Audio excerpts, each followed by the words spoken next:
अब कि धेरै पाल्नु पर्यो, अब धेरै ठुलो कन्ट्याक्ट हुनु पर्यो। अब हामी जस्तो गाउँमा साधारणले 2-4वटा पाल्दाखेरि त्यसरी नआउने हुँदाखेरि अब लोकलै खोज्न थाल्यो क्या व्यापारीले पनि यहाँ गाउँ हजुर यसको चाहिँ बुचाको चाहिँ अलिक महँगै पर्छ होइन। सर्दा रेसियो पर्दाखेरि अहिले पनि लगभग 5,000 गोटा चाहिँ बिक्न जान्छ। यो 3 माउबाट चाहिँ अब वार्षिक आम्दानी सबै घरकै मात्रै लोकल चारो खुवाउने हुँदा चाहिँ यसमा राम्रै हुन्छ होइन। सर्दा रेसियो राख्दा पनि लगभग 3 लाखसम्म चाहिँ यसको अब पाठापाठी बेचेर लिन सकिन्छ यसबाट होइन। नमस्कार, तपाईँहरू सम्पूर्णलाई हार्दिक स्वागत गर्न चाहन्छु। थोरै लगानीमा, थोरै ठाउँमा, थोरै परिश्रमले राम्रो आम्दानी लिन सकिने व्यवसायको रूपमा चिनिएको लोकल बङ्गुर पालन हो। साथीहरू, झापा जिल्लाको बिर्तामोड नगरपालिका वडा नम्बर 8 गुवाबारी स्थित निर्वाहमुखी रूपमा लोकल बङ्गुर पालन गर्दै आउनुहुने युवा कृषक कुमार राईसँग आज हामी विशेष कुराकानी गर्नेछौँ। केही वर्ष अगाडिबाट लोकल बङ्गुर निर्वाह रूपी रूपमा पालन गरिराख्ने कृषक कुमार राईले 2-4 माउ बङ्गुर पालन गरेर पनि राम्रो प्रगति गरेको देख्न सकिन्छ।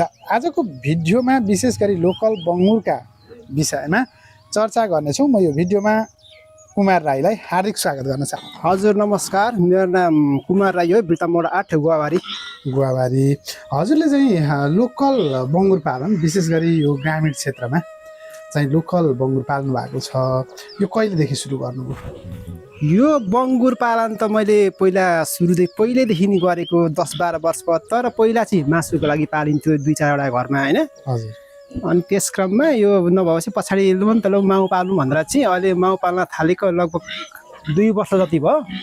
पहिला 2वटा सुरु गरेको थियो, त्यही अहिले चाहिँ अब यसलाई बढाउँदै जाने क्रममा अहिले 3टा भएको छन् माउ। अरू यसका बच्चाहरू पनि हुर्किरहेछन्। अरू यसलाई बढाउँदै जाँदैछु क्रमशः। अहिले चाहिँ हजुरले व्यावसायिक रूपमा पालन गर्न थाल्नु भएको छ। 3 माउ छन्, अहिले कतिवटा छन् पाठापाठीहरू? हजुर, यो 3 माउको चाहिँ अहिले जम्मा 29वटा छ। हजुर। अब एउटा चाहिँ लगभग 1 महिना 3 दिनको भयो, त्यसको चाहिँ 9वटा छ होइन। हजुर। अर्को त्यसको लगत्तै 1 दिन पछाडि ब्याएको त्यसको 11वटा छ। हजुर। 12वटा छ। हजुर। अनि अर्को माउ चाहिँ भर्खर पहिलो बेचको, त्यो ब्याएको चाहिँ भर्खर 1 हप्ता पुग्छ होलीको दिन, त्यसको चाहिँ 8वटा छ। 8वटा छ है। 3 माउ बङ्गुर हजुरले पाल्नु भएको छ, शुद्ध लोकल? एकदम शुद्ध लोकल पाल्नु भएको छ। जस्तो यो कोभिड-19 जब नेपालमा आयो, आएपछि हाइब्रिड र ठुला जातका विशेष गरी विदेशी जातका चाहिँ बङ्गुरहरू अहिले पलायन हुँदै गएको देखिन्छ है पूर्वमा चाहिँ। अहिले हजुरले लोकल बङ्गुर पाल्दै हुनुहुन्छ, के फरक छ यो उन्नत जातको बङ्गुर र लोकलमा? अनि हजुरले लोकलै रोज्नुको पछाडि चाहिँ के छ त? यो उन्नत जातको बङ्गुर मैले पनि पहिला मासुको लागि ट्राई गरेको, 4टा ल्याएर ट्राई गरेको थिएँ। साथीहरूले पालेको देखेर युट्युबमा हेर्थेँ म पनि। हजुर। अनि त्यो पालेर ल्याएर मासुको लागि पालेँ, तर यसले यस्तो सामान्य खोरमा नहुँदो रहेछ, त्यसले सबै नागेर हिँड्ने। हजुर। अनि त्यो पाल्दा कि दानै खरा पाल्नु पर्यो, राम्रो हुँदो रहेछ त्यसको मासु। अनि भयो पाल्दाखेरि 4टा पनि राम्रै भएको थियो, तर त्यसको त्यतिखेर बजार व्यवस्थापन गर्न नसकेर मासु पनि हतपति बिक्री नहुने। हजुर। अनि व्यापारी पनि भनेको टाइममा नआउने। हजुर। अब कि धेरै पाल्नु पर्यो, अब धेरै ठुलो कन्ट्याक्ट हुनु पर्यो। अब हामी जस्तो गाउँमा साधारणले 2-4वटा पाल्दाखेरि त्यसरी नआउने हुँदाखेरि अब लोकलै खोज्न थाल्यो क्या व्यापारीले पनि यहाँ गाउँ। हजुर। अनि त्यो लोकल हुँदा त जतिखेर पनि आउने, अब त्यत्रो धेरै ठुलो पनि हुँदैन, ठिक्क हुन्छ। हजुर। अनि त्यही भएर मासुको लागि पालिन्थ्यो। अब पछाडि मासु पाल्दा अब माउतिर पनि त जाउँ भनेर चाहिँ अहिले माउतिर। भनेपछि हजुरले चाहिँ अहिले बच्चा पाठापाठी उत्पादन गर्ने उद्देश्य मुख्य राख्नु भएको छ? हजुर। कसरी चाहिँ बेच्नुहुन्छ अहिले पाठापाठीहरू? पाठापाठीको पनि फिक्स मूल्य निर्धारण चाहिँ छैन। अब कहिले एकदम भाउ आउँदाखेरि अब बुचा र भुनी हुन्छ, यसको चाहिँ बुचाको चाहिँ अलिक महँगै पर्छ होइन। सर्दा रेसियो पर्दाखेरि अहिले पनि लगभग 5,000 गोटा चाहिँ बिक्न जान्छ। जस्तो हजुरले अहिले भन्नुभयो, हामीहरूको चाहिँ यो लोकल बजारमा पनि मागलाई चाहिँ आपूर्ति गर्ने कुरामा सहज लोकल होइन, स्वादका हिसाबले पनि स्वादिलो, पालन गर्न पनि घरेलु दाना पानीले पनि हुने, उन्नतलाई भन्दा अलिक कम तरिकाले चाहिँ कम खर्चमा हामीले उत्पादन लिन सक्छौँ होइन। हजुर। जस्तो हजुरले 5,000, 5500, 6,000 रुपियाँ गोटा बेच्दै गर्दा एउटा माउ वर्षमा कति पटक ब्याउँदो रहेछ? एउटा माउ मैले यहाँ मेरैमा चाहिँ अब होइन ठ्याक्क पोहोरको वैशाखमादेखि ब्याएको, यसपालिको वैशाखमा जम्मा वैशाख टु वैशाख गर्दा 13 महिनामा चाहिँ 3 बेद ब्याएको छ। 3 बेद ब्यायो। हजुर। भनेपछि एउटाले 12-15वटासम्म बच्चा दिन्छ। 12-15वटा जन्माउँछ। अब रेसियो राख्नु न, 9वटा चाहिँ एकदम 100% हुन्छ, 9वटा चाहिँ। हजुर। हुन्छ यसको रेसियो राख्दाखेरि पहिले कुन बेतमा 10वटा बेहुला कुन बेतमा 8वटा बेहुला कुनैमा 12वटा बेहुला होइन हजुर त्यो रेसियो 9-10 राख्दाखेरि ठिकै हुन्छ। जस्तो हजुरलाई चाहिँ मैले यो भिडियो हेर्ने कृषकको लागि पनि जानकारी होस् भन्ने उद्देश्यका साथ हजुरले 3 माउ पाल्दा अहिले आम्दानीका हिसाबले तपाईँ त एउटा युवा पनि होइन तपाईँको चाहिँ यो युनिफर्म हेर्दाखेरि पनि अलिक युनिक विदेशी चाहिँ युनिफर्म जस्तो पनि देख्छु म। हजुर पक्कै पनि वैदेशिक रोजगारमा पनि विगतमा जानुभएको छ, तर अहिले अब तपाईँले चाहिँ लोकल बङ्गुर गाउँमै पालेर यति राम्रोसँग व्यवसाय सञ्चालन गर्नुभएको छ। हजुर के छ आम्दानीका हिसाबले कति आम्दानी हुँदो रहेछ त एउटा माउ बङ्गुरबाट, अथवा 3 माउ बङ्गुर पाल्दा वार्षिक आम्दानी कति लिँदै हुनुहुन्छ?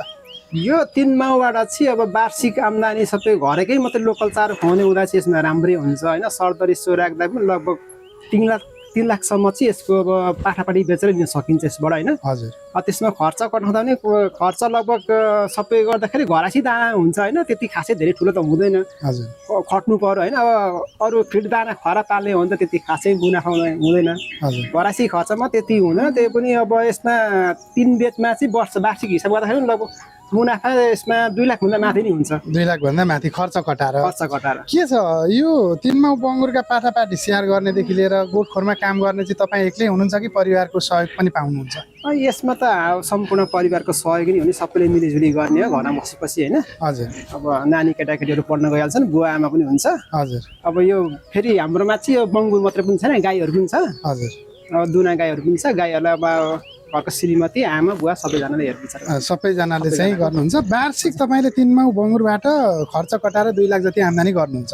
2 लाख त आरामले हुन्छ, त्योभन्दा बढी पनि हुन्छ। जस्तो ब्रिडिङको लागि हजुरले चाहिँ माउ बङ्गुर पाल्नु भएको छ, ब्रिडिङको लागि के गर्नुहुन्छ? कृत्रिम गर्भधारण छ कि प्राकृतिक गर्भधारण गराउनुहुन्छ? होइन, ब्रिडिङको लागि पनि गर्भधारणको लागि पनि आफ्नै घरमा राखेको छु यसको। हजुर अब कृत्रिम छैन, प्राकृतिकै हो।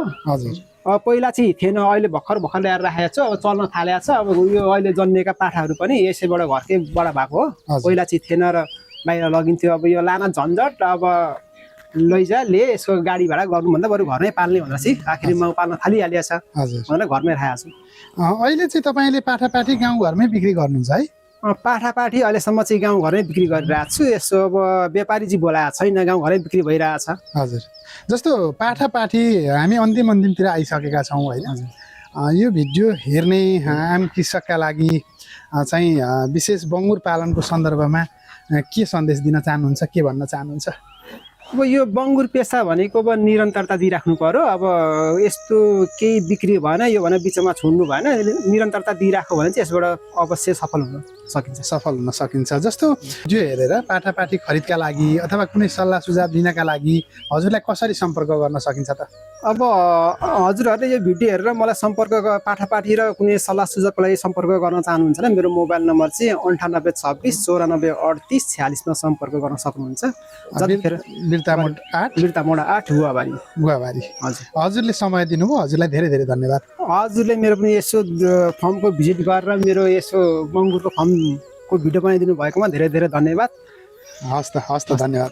नमस्कार साथीहरू, आज हामीले बिर्तामोड नगरपालिका वडा नम्बर 8 गुवाबारीमा स्थित कृषक कुमार राईसँगको कुराकानी र उहाँले सञ्चालन गर्नुभएको लोकल बङ्गुर पालनका विषयमा चर्चा परिचर्चा गऱ्यौँ। तपाईँलाई आजको भिडियो कस्तो लाग्यो? मन परेमा लाइक, कमेन्ट र यो भिडियो तपाईँ जस्तै कृषकको जानकारीका लागि सेयर गर्न भने नभुल्नुहोला। अहिलेसम्म पनि तपाईँले मलाई फेसबुक प्रोफाइल भट्टराई विष्णु प्रसाद र युट्युब च्यानल न्यू कृषि प्रविधिलाई सब्सक्राइब गर्नुभएको छैन भने सब्सक्राइब गर्न भने नभुल्नुहोला। आजलाई भने बिदा दिनुहोस्। धन्यवाद। नमस्कार।